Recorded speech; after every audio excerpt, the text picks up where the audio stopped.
Yo, what is going on, fans and coaches of the ASL? My name is Hutcher322 here, and I'm bringing you guys yet another ASL video. And today we have the ASL Season 5 Semifinals Weekly Recap. And yeah, last week we had the wild card round, also known as the first round of the playoffs. This is the semifinals, the second round of the playoffs, and next week we will be having the finals. And we will more than likely, I know for sure that we're going to do a live of the finals. So me and someone else will sit in a call and we'll commentate the finals live, and then we'll upload that to YouTube. I don't know if we're doing that for the consolation game. The consolation game at this point has not been scheduled, but yeah, we'll figure things out. So just look for that next week. And yeah, we have a 1-0, 4-0, 2-0, and a 2-0. And let's just go ahead and hop into it. So first off, we have the number 1 seed Kling Kling United taking on the number 4 seed Slow Bohemians, and TJ is going to win a very narrow 1-0 victory on the back of Porygon 2, a mon that he hasn't used that much this season, but it really came through in the clutch. Gran did have a stellar performance from his Empoleon though, and let's go ahead and check it out. So we're going to see TJ lead off with his Mew, as Gran's going to lead with the Greninja. Mew's got to just Volt Switch right away, does not want to risk taking anything, but it is a Scarf Mew. That is confirmed at this point, and Gran is going to miss out on the sub. So Vaporeon is going to go for the Signal Beam, and Empoleon is going to set up the rocks. The Komodo is in, and the Komodo knows that it can set up a substitute, and Gran is staying in. The Focus Blast is going to miss here, but he is Chople Empoleon, so he was fine with staying in. He knew that he had to roar that thing out.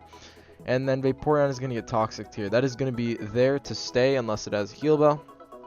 And TJ is going to go into his Komodo, wishing that thing up. Gran's going to expect this. He's going to go for the Roar, which is just chipping down the Komodo a decent amount. And the Mew is going to go for the Trick here and gets the Choice Scarf onto the Clefable. So definitely hindering Gran's probably best mon. He's used it the best this season. And we're going to see a really big Gourgeist here. It's not going to like taking that Moonblast, and it's going to miss the Leech Seed, which is unfortunate because even if the Clefable is Magic Guard, at least TJ would then know that it is Magic Guard. We're going to see the Cryogonal come out, and TJ's going to opt to set up his rocks. And on the following turn, Gran is just going to go ahead and click the Freeze Dry to try and get some damage off, which does a decent amount to Mew. And then Gran is going to have some really nice prep here. He goes for the Toxic, but has the Lumberry so that Synchronize won't Toxic him back. That's extremely good prep on Gran's part. And he's now going to go for the Defog. Does not want Rocks up on his side because he has a pretty spicy Tornado set that might just win him the game. But we have Cryogonal with the Recover, and this P2 is going to go for Curse. So TJ is opting to set up. With his P2, it looks pretty hard for Gran to beat it at this point. But Alolan Muck is going to come out. Sorry for the yawn. But Alolan Muck is just going to go for the knockoff, getting rid of this thing's Eviolite, which is going to help Gran take this thing down. And TJ is running Rest, Sleep Talk, Curse. Rest, Sleep Talk setup is the most brain dead thing in the world, and I hate seeing it. So you can imagine how I felt watching this game. It takes no skill. It really doesn't, especially with a mon like P2 that's so bulky anyways. But Gran's going to opt to go for the Roar and get that thing out. Mew is going to go for the Volt Switch. And Donphan is going to come out. Now Donphan is going to go for the Roar, so there's a lot of roaring going on. And Torn is going to come out. So Donphan's going to set up the rocks, and Torn goes for a Bulk Up. And Donphan goes for a Roar. So we have two Bulk Up, or a Curse user and a Bulk Up user. And yeah. So Cryo is going to go for the Defog.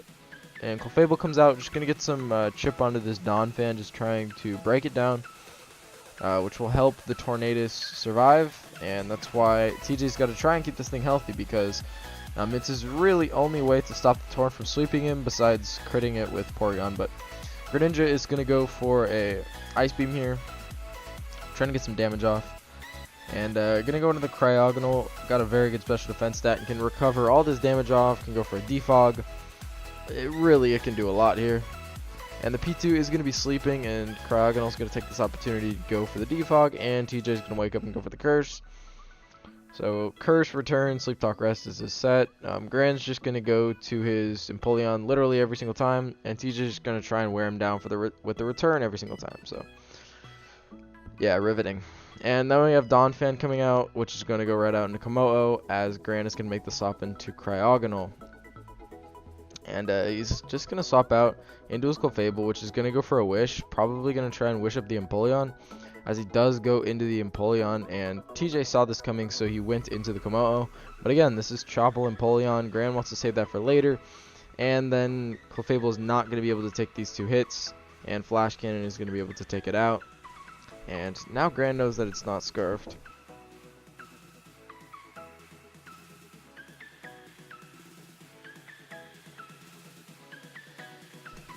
Sorry about this, someone walked in. But anyways, we have Torn putting on a clinic against this Vaporeon. The Acrobatics is not going to kill him if this burns. That's tremendous, but it's not going to burn. And Gran is going to be at the advantage, 5-4.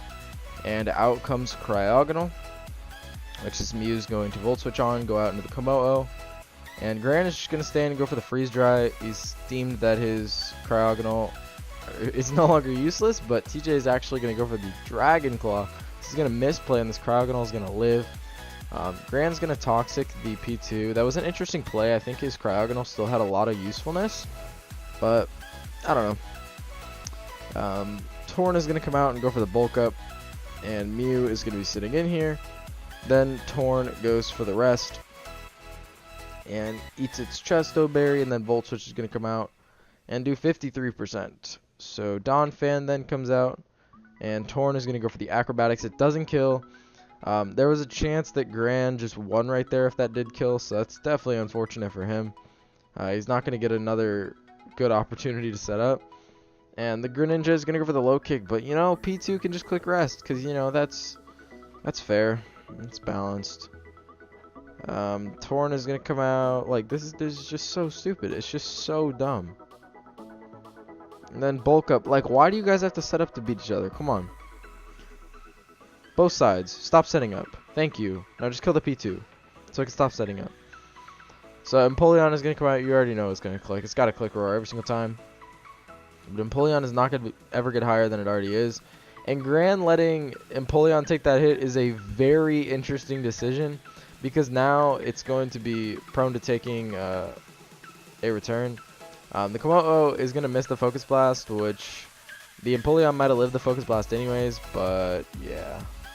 Problem is now you can't roar out the P2, so let's just get to the exciting part. This is not important. Okay. So here's what it comes down to. It comes down to how many times Greninja can flinch or crit this Porygon without it getting a return. So there's a Sleep Talk Rest. Here comes a Dark Pulse. Gets it down to 45. We get a Sleep Talk Rest. If it can flinch, if Greninja flinches, it wins. No flinch. So we got to go through the same process again without it getting rest. Or return. So Greninja's going to go for it. It's going to get flinched. Greninja's going to go for it.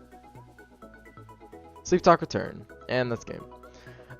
If Greninja had flinched on the turn where Porygon got low to like this range, then that would have been game and Gran would have won. But TJ is going to win on the back of quite literally Porygon 2 carrying him through the entire game. That was his win con start to finish. And that is going to be the game. The Slowboroughians are going to advance to the finals for the first time, winning 1-0 over the Kling Kling United. For our second playoffs match, we have the number 2 Aussie Kangaskhan's taking on the number 6 Arcane Arcanines.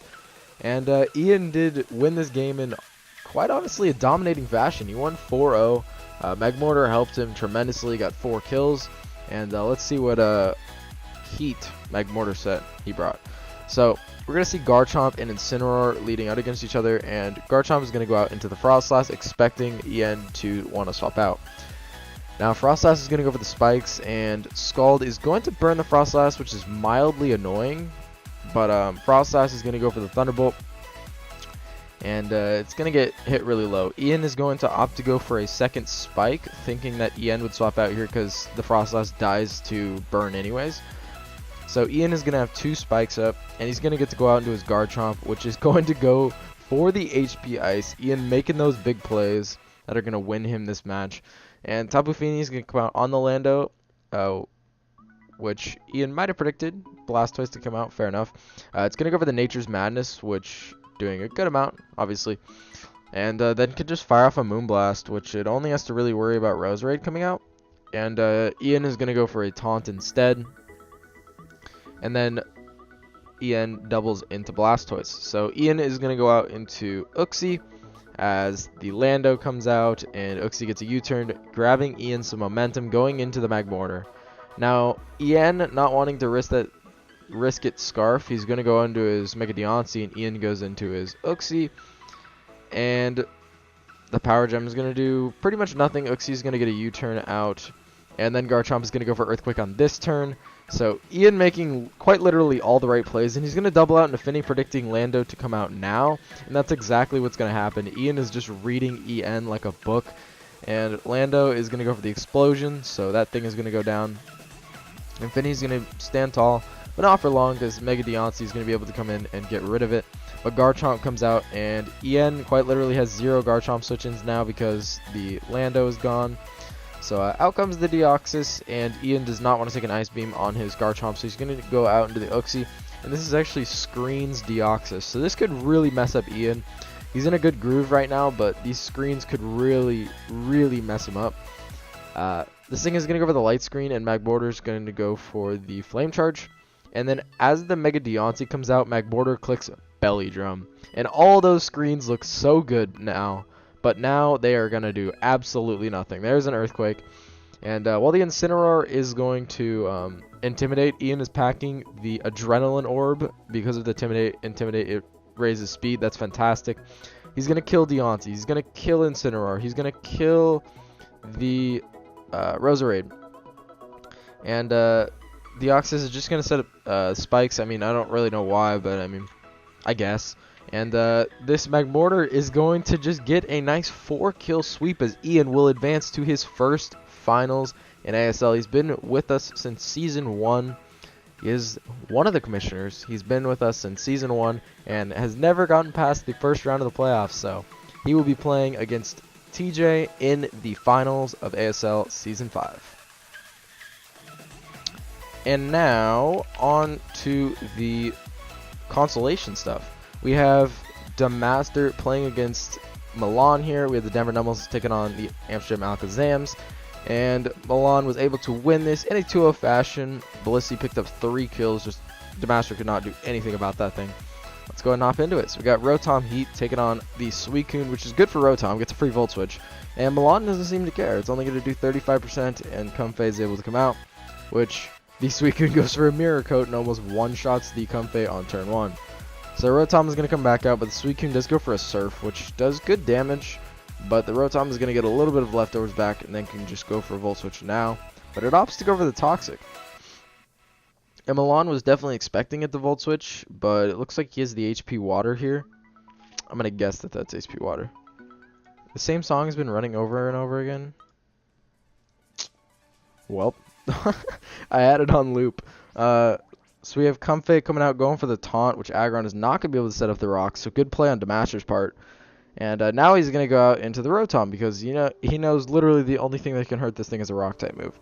So the issue with that is that Milan gets to swap to his Blissey every single time because Damaster right now has 4 special attackers. So Alolan Marowak is going to come out. Alolan Marowak can go for a Flare Blitz, Shadow Bone predicting a swap. And he's going to go for the rocks instead, so I'm going to try and punish all this pivoting. And Suicune is going to go for the Surf as the Marowak goes for the Thunder Punch. I don't really get the appeal of staying in there because this is one of his only answers to the Blissey. But out comes the Comfey, and Alolan Marowak comes back out, which then dies. So Damaster's one answer to the Blissey is the Aerodactyl, so interesting plays on how reckless he was with his Alolan Marowak. And it doesn't matter if you get to +6 with Manaphy, you're still doing literally nothing with a Manaphy against the Blissey. So out comes the Suicune, which is going to just get absolutely bodied by this Surf. So goodbye. Out comes the Heracross, and Heracross is going to go for the close combat, and then the Endure is going to come out, which is going to give Manaphy its Salac Berry, and then is going to kill the Heracross, or so we thought. And then Mega Aggron is going to come out and just get absolutely blown away. Manaphy is, like, this does nothing. It's +6 and it does 45%. That's an absolute joke. So Demaster's going to opt to save that thing for whatever reason. I mean, it's outsped by Tapu Koko and Heracross and can't kill the Blissey. So we're going to see the Mega Latios come in here, go for a Dragon Dance, and then Demaster's got to swap out immediately.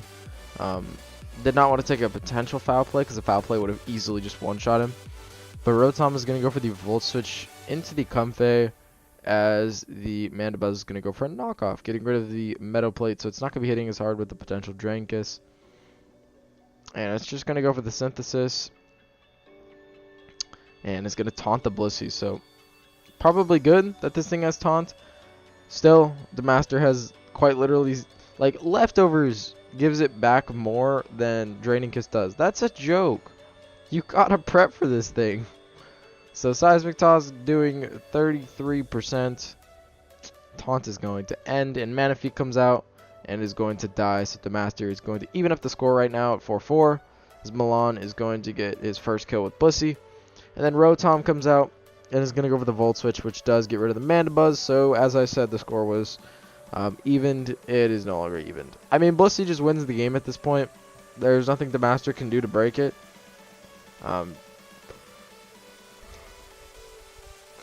Sorry for the yawn. But Blissey's going to go for the Heal Bell. So it's going to remove the Toxic on the Tapu Koko. And then it's going to go for a Seismic Toss, which does good damage. Like, that does 4%. Seismic Toss is going to do 33. And, I mean, it's getting a lot back from Giga Drain considering how little it's doing. But, yeah, this is mindless. Okay, so out comes the Tapu Koko. And the Draining Kiss is going to do quite literally nothing. So, the Tapu Koko is going to get healed all the way up, and Mega Latios comes out. Mega Latios doesn't like taking that Thunderbolt, because now a Dazzling Gleam will take it out. And another answer for the Blissey, absolutely gone. And the Mega Aerodactyl, not the Mega Aerodactyl, the normal Aerodactyl, wins a potential speed tie. But this Scarf Heracross is going to just win the game. And Comfey is going to come out. Heracross takes 1, and Milan misses, so he doesn't really want to mess around. He's just going to go out into his Blissey just in case. And yeah, you can guess that Blissey wins this engagement and kills the Rotom too. So that is going to be the game. The Amsterdam Alakazams are going to advance to their first consolation bracket finals. And in the final game, in the final consolation bracket game for the week, we have the Utah Hoots. I forgot to mention it was the 14 seed Denver Nummels and the 10 seed Amsterdam Alakazam. So here we have the number 8 seed Utah Hoots taking on the number 12 seed Phoenix Flygons. And this is quite honestly one of the most bizarre games that I've ever seen in my entire life. It speaks for itself. It really does. Okay, so we have Entei and Rhyperior. And Keister playing absolutely 0 games. He's just going to Z Solar Beam, Rhyperior turn 1. Goodbye. So that's gone. So the Emboar is going to come out. The Emboar opts to go for a Scald. So this is a special Emboar, and that does a lot of damage. And this Necrozma is going to come out. This is a meme week, by the way, between the two. So Necrozma is going to go for the Toxic, as this is a dual screen Zapdos. And then it goes for a Volt Switch into the Umbreon. So Necrozma is going to Toxic that too. It's going to get Toxic in the process, but at least it puts a timer on this Umbreon. And out comes the Galvantula. Dude, what is this? Umbreon under webs? That's not fair. Come on, dude. But Entei is going to come out. It's going to take that Bug Buzz without an issue. Then out comes the Necrozma, which is going to get Flame Charged. And, I mean, the Entei is pretty okay with staying in here. It's going to go for the Howl. And Necrozma goes for the Shattered Psyche, which is not enough. That was a Z Prismatic Laser, by the way, which is a base 160 move. And Z'd up, it's like a base 200 move, and that did 60. So cool. The Tauros is going to be a special Tauros, and he's actually going to hit 2 Thunders in a row. But no, he didn't hit him. But here comes the Flame Charge. And just when I was watching the replay, I thought it was 2 in a row, but he's going to land 2 Thunders. And then out comes the Whimsicott. And the Whimsicott is going to go for a Tailwind, which then goes for a Momentum, which doesn't work because of Prankster. And this Whimsicott was Focus Sash, but is now going to go for the U-turn and go out into the Umbreon, which walls the living daylights out of Weavile. So, yeah, that's probably fun. Galvantula comes out. Galvantula is a pretty good way to break this Umbreon, honestly. But Susie's going to swap out into the Tauros. And then the Zapdos comes out. Zapdos is going to die to the Blizzard. So Special Tauros is absolutely putting in work right now. And Whimsicott's going to come out, which is then going to go for the Tailwind. And then Suzy is going to take 41% on his Weavile. So he cannot do that again with the Whimsicott. But he is going to be able to take out the Umbreon here. So Weavile is doing work. But then Jirachi, Scarf Jirachi, not Scarf because it's Tailwind. But anyways, is going to come in and kill the Weavile. And then Psychic is going to do 67. Emboar is going to miss the Fire Blast. Jirachi is going to go for the Calm Mind. What are we going to do? We're going to miss the Fire Blast again. So Keister feels bad. He's going to go for the Wish. And then gets one-shot. So he felt bad. He's going to do that. But now out comes the Whimsicott, which is going to go for the Tailwind. And it's going to go for the Fire Blast. But now Kingdra wins anyways. At least we think. So out comes the Galvantula. Kingdra has a really good chance to kill. Galvantula lives on 3. And then Galvantula comes in and paralyzes it and wins the game. So if anyone has ever thought that Suzy can only win on hacks, this right here, ladies and gentlemen, this right here is a great example of why. Yeah. Can't only win on hacks, but damn, it sure helps. Suzy's going to hack Keister to death after Keister felt bad. So never turn your back on your opponent. That is the lesson here. But anyways, I mean, it's consolation. No one takes it that seriously. But so next week we will have Ian playing TJ in the finals, and for the consolation bracket finals we will have Milan playing Suzy. So yeah, the ASL theme will continue. That the first round buys will get demolished. Only 3 out of the 10 first round buys in ASL history have actually made it to finals. So if you have a first round buy in the following seasons, just try and drop and get a 3 to 6 seed because it's clearly better odds. But yeah, thank you guys all for watching. I will see you guys in the next one. Goodbye.